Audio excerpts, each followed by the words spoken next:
As the father, thank God, of twin boys, I'm aware of how epic their confrontations can sometimes be.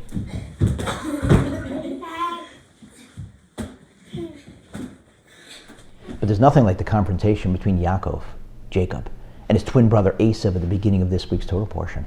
Remember, they didn't just grow up together as kids. They were together until they were 63 years old, when Yaakov had to impersonate his twin brother Esav in order to get the blessings from their father that he deserved. Esav didn't see it that way, felt betrayed by his twin brother, flew into a murderous rage, and so Yaakov had to flee. And now they're getting back together again for the first time in decades, and Yaakov is scared. Doesn't know whether his brother is going to hug him or slug him. May want to kill him. The Medrash explains that Yaakov has a very specific fear. He's worried that Esav might come against him with the power, the merit of Yeshivas Eretz Yisrael, the mitzvah of having lived in Israel. All these years, Esav was living in Israel. Yaakov was outside the Holy Land.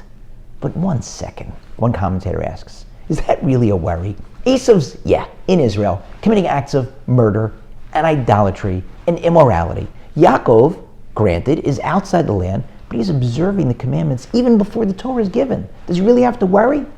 And the answer is as follows. Esav could come against him with the following claim. I get it. You had to work for your father-in-law for 7 years to get your wife's hand in marriage. And I'll even give you another 7 years after your wily father-in-law Lavan tricked you and substituted Leah for Rachel. But what about those last 6 years? Pal, brother of mine, you had to become a tycoon outside the land? Couldn't have been a shepherd back here in Israel? Is it really important to you living in Israel?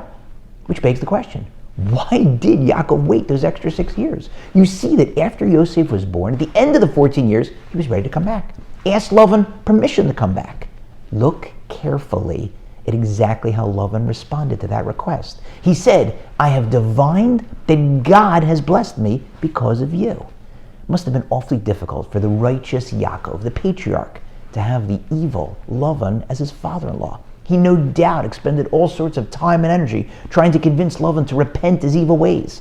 Didn't seem like he had gotten anywhere over 14 years. But now wait, Lavan's mentioning God's name? Maybe he did make a dent. And so he decides, I'll stay some extra time. Maybe I can continue to make some headway with Lavan.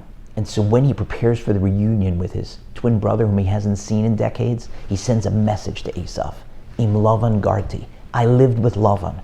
The commentators explain that if you shuffle the letters around in the word Garti, you get the word Taryag, the gematria, the numerical equivalent of 613, the mitzvahs. He's telling Esav, I was still observing the 613 mitzvahs even when I was with Lavan, which of course is plainly not possible.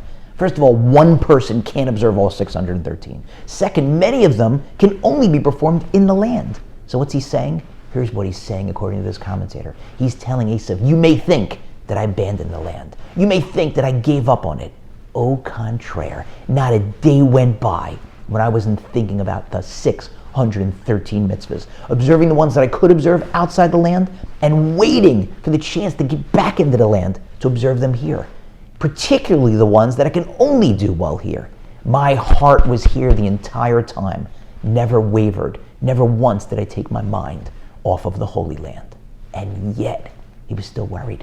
Because since he didn't get anywhere at the end of those 20 years with Lavan, maybe the outside world, it looked like an excuse. It looked like he had no reason not to come earlier. And so maybe Esav would have that claim against him. And so now we have to ask ourselves, are we making excuses? In case you haven't heard, Israel, for the first time since closing them at the beginning of the pandemic, has reopened its borders. So let's not make excuses.